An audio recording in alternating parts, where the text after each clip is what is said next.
ካብ 5 ክሳብ 6 ዝተፈላለዩ ዓይነት ማህፀን ኣዋልድ ከም ዘለና ብዙሕ ሰብ ዝፈልጦ ኣይመስለንን ሎማዓንቲ ብዛዕባኡ ክዛረበ ከመይ ኢልኩም ኣሕዋተይ ትምህርትና ንቐፅል ቅድሚ ሕጂ ብዛዕባ ማህፀን ተዛሪበ ነይረ ማህፀን ማለት እንታይ ማለት እዩ ኢለ ተዛሪበ ዩተረስ ንብሎ እቲ ቆልዓ ኮፍ ድብለሉ ቦታ ካብ ሰብ ናብ ሰብ ክፈላለ ይኽእል እዩ ሕጂ ከዘክረኩም ናይ ኖርማል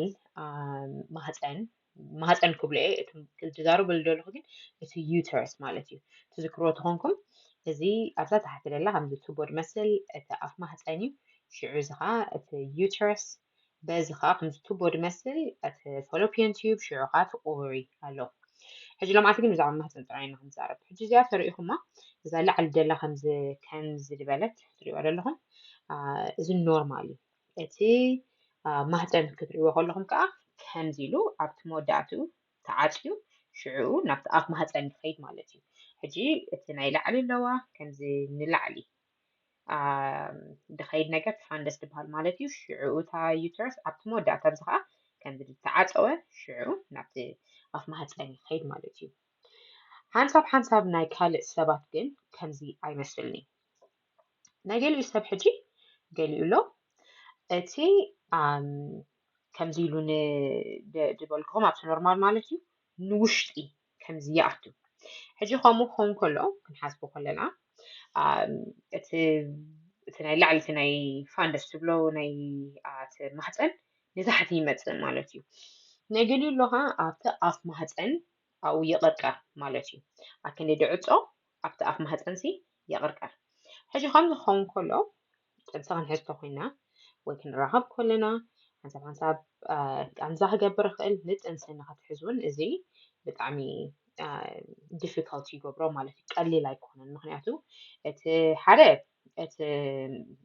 ፍረ ወዲ ክኣቱ ከሎ ገሊኡ ንየማን ገሊኡ ንፀጋም ሓንሳብ እቲ ፔሪድ ናይ ጓል እውን ብጣዕሚ ክበዝሕ ይኽእል ናይ ገሊኡ ሰብ ከዓ ከምቲ ኖርማል ድመስል ይመስለና እዚ ታብታ ላዕሊ ኣግያን ከምዚ ኢላ ዘላ ተሪኢኹማ ግን ቁሩብ ውርድ ኢላ ኣላ እዚኣ ኣብዚ መቐርብ እዚኣ ተሪኢኹማ ሕጂ እዚኣ ከምዚ ቁሩብ ውርድ ኢላ ኣላ ሕጂ ናይ ገሊኡ ሰብ ንእሽተይ ናይ ገሊኡ ሰብ ከዓ ብጣዕሚ ይወርድ ግን ነቲ ኣፍ ማህፀን ኣይትንክፎን እዩ ከምዚ እውን ብዙሕ ፀገም ኣይፈጥርኒ ግን ክፈጥር እውን ይኽእል እዩ ፅንሲ ክትሕዝ ከለኻ ማለት እዩ ኣብ ገሊኡ ሰብ ካሎ ወላ ሓንቲ ሽግር ደይመፅእ ናይ ገሊኡ ሰብ ከዓ ኣብ ክንዲ እቲ ክልተ ቱቦ ድህልወን ሓንቲ ጥራይ ኣላትን ሕጂ እቲ ማህፀን ከም ፍርቁ ኢሉ ኣሎ ማለት እዩ ሕጂ ናይ ከምዚ ዓይነት ኦፍኮርስ እቲ ቻንስ ናይ ፅንሲ ትሑት እዩ እቲ ነታ ሰበይቲ ዘለዋ እንቋቑሖ ከዓ ብፍርቂ ፍርቁሎ ማለት እዩ ምክንያቱ እቲ ፍርቂ ኣብቲ ሓንቲ ኦቨሪ ሓዊ ፍርቂ ካብ ስለ ዘሎ እቲ ሓንሳብ ፔሪድ ብዙሕ ክፈሰካ ክእል ወይ ብዙሕ ደይኮነ ክኸውን ይኽእል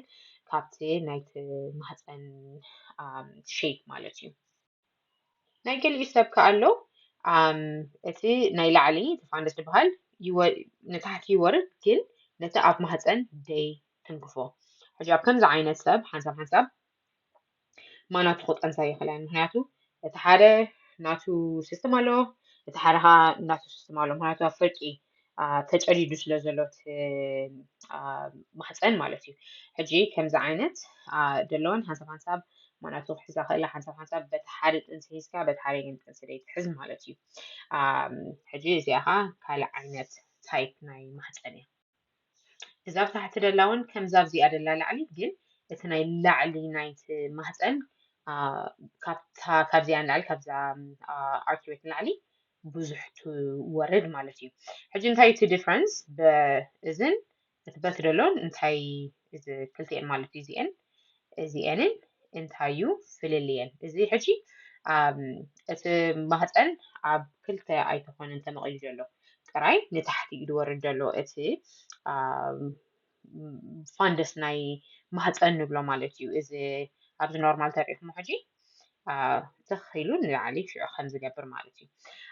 እዚ ግን እሱ ቁሩብ ንታሕቲ ክወርድ ይጅምር ኣብዚ ተሪእናዮ ግን ከም ስርዓት ከምዚ ሰፐሬት ይድኹን ከምዚ ገለተ ከምዚ ተጨርነ ሰፐሬት ይኸውን ማለት እዩ ሕጂ ኣይራኸብኒ ኸማን ክልቲኡ ማለት እዩ ነናቱ ከምዚ ክልተ ዓይነት